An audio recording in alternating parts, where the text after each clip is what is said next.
Hello, good morning. బాగున్నారా? మీరందరు బాగుండాలి, అందులో నేను ఉండాలి. అందరికీ హ్యాపీ ఉగాది. నేను ఇప్పుడు గుడికి వెళ్తున్నాను. అక్కడ జరిగే పంచాంగ శ్రవణం మీకు వినిపిస్తాను. మనకు 12 రాసులు ఉన్నాయి కదా. ఈ సంవత్సరము మీ రాశి ఫలితం ఎట్లుందో తెలుసుకోండి. పదండి గుడికి వెళ్దాము. ఇదే మా గుడి. మీరు చాలాసార్లు చూసారు, నేను ఇంకెక్కువేం చూపించాను మీకు. ఇప్పుడు పంచాంగ శ్రవణం వినండి. శ్రీమాతా లలిత ప్రసన్న వదన శ్రీరాజరాజేశ్వరి విష్ణు బ్రహ్మ మహేంద్ర సేవిత సదా విశ్వేశ్వరి. ఈ సంవత్సరం ఈ పరాభవ అనేటువంటి పదం రాగానే అందరికి ఒకటేసారి ఇది 60 సంవత్సరాలలో 40వ నెంబర్ సంవత్సరం ఇది. అది పరాభవం అందుకే పరాభవమే అని ఒక రకంగా ఒకటి ఇట్లా వచ్చేసింది కదా. భయానకమైనటువంటి వాతావరణము పదమో ఏదో గాలి అట్లా కాదు. ఈ 60 సంవత్సరాలలో క్రోధి ఉంది, విరోధి ఉంది, వికృతి ఉన్నది, వికారి ఉన్నది, అన్ని పేర్లు పెట్టున్నాయి. అందులో పరాభవం ఒకటి. దీనికి ఈ పరాభవం అనగానే అన్ని విశ్లేషణలు చెప్పుకుంటూ వస్తున్నారు. అన్ని అమ్మవారు ఆదిపరాశక్తి, ఆమె పరా అని చెప్పుకోవాలి. అమ్మ శంకరుడు శివుడు భవ అంటే శివుడు, పర అంటే శక్తి. మనకు ఆది దంపతులే వాళ్ళిద్దరు. మన యొక్క లోకానికి, ప్రపంచానికి, మన వ్యవస్థకు అన్నిటి కూడా ఆది దంపతులు వాళ్ళిద్దరు. వాళ్ళిద్దరి మీదనే ఈ పేరు ఉన్నది. అంతే తప్ప మనం భయమో ఆగమైతున్నాం అనేటువంటి మాట మీ మనసులో ఏ మూలం కూడా ఉంది, తీసేసి. మిథునం, కర్కాటకం, సింహం 3 రాశులలో ఉంటున్నాడు. మామూలుగా ఇప్పుడు కర్కాటక రాశిలో ప్రవేశమైనటువంటి జూన్ నెలలో యమునా నది పుష్కరాలు వస్తున్నాయి. ఇది సరే. మిథునం నుండి కర్కాటక రాశిలో ఉంచి, కర్కాటక నుంచి సింహరాశిలో పోతున్నాడు. ఈ సంవత్సరం గ్రహచారం అందరూ కూడా ఒక్కటే స్థిరంగా నిలబడదు. 3 సార్లు కొంచెం అటు ఇటు జరిగేటువంటి అవకాశం ఉన్నది.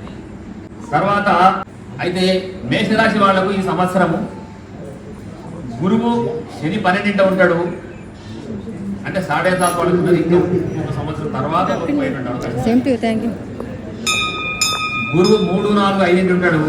ఆదాయం 11, వ్యయం 5, రాజపూజ్యం 2, అవమానం 4.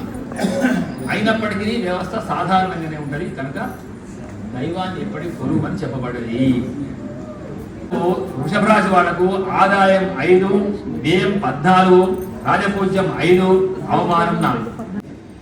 గురువు 2, 3, 4 ఉంటాడు. శని 11 ఉంటాడు వాళ్ళకు.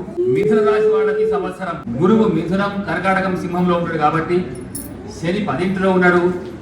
వాళ్ళకు మిథున రాశి వాళ్లకు ఆదాయం 8, వ్యయం 11, రాజపూజ్యం 1, అవమానం 7. అలాగే కర్కాటక రాశి వాళ్లకు బృహస్పతి 12, 1, 2 ఉంటాడు. శని 9 ఉంటాడు. శని 9 చాలా మంచిది. అట్లే ఆదాయం 2, వ్యయం 11, రాజపూజ్యం 4, అవమానం 7. సింహరాశి వాళ్లకు ఈ సంవత్సరం గురువు 11 తర్వాత 2, 12, 1 ఉంటాడు కాబట్టి అష్టమ శని ఉన్నది.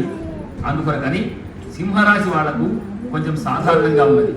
వాళ్ళకు ఆదాయం 5, వ్యయం 5, రాజపూజ్యం 7, అవమానం 7. రెండు అన్ని సమానంగా. కన్యారాశి వాళ్లకు గురువు 11, 10, 11, 12 ఉంటాడు.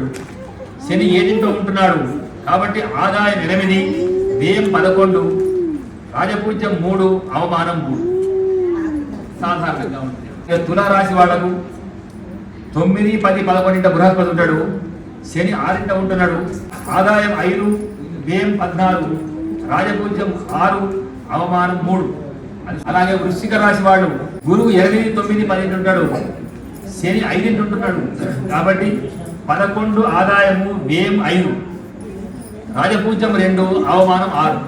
మరి ధనస్సు రాశి వాళ్ళు 7, 8, 9 గురువు ఉంటున్నాడు. 4 అర్ధాష్టమ శని ఉన్నది ధనుస్సు రాశి వాళ్ళకి. ఆదాయం 14, వ్యయం 11, రాజపూజ్యం 5, అవమానం 6. మకర రాశి వాడు 6, 7, 8 శని బృహస్పతి ఉంటాడు. 3 శని ఉంటాడు. వీళ్లకు ఆదాయం 2, వ్యయం 8, రాజపూజ్యం 1, అవమానం 2. అయితే కుంభరాశి వాళ్ళకు గురువు 5, 6, 7 ఉంటాడు. శని 2 ఉంటాడు కనుక ఆదాయం 2, వ్యయం 8, రాజపూజ్యం 4, అవమానం 2. అది చివరగా మీనరాశి 4, 5, 6 బృహస్పతి ఉంటాడు. శని 1 ఉన్నాడు. ఆదాయం 14, వ్యయం 11, రాజపూజ్యం 7, అవమానం 2. ఇన్ని ఉన్నప్పటికీ ఇక్కడ అశుభం అనే పదవి ఇక్కడ ఎందుకు రాశాడు? ఎందుకు రాశాడు? శని మీనరాశిలో ఉన్నాడు కనుక ఆయనకు సంబంధించి శని ఈశ్వరుడు ఆ ఈశ్వరుడు పెట్టుకుంటే శనీశ్వరుడు కాదు, శని తాత కూడా ఏం పని చేయలేదు.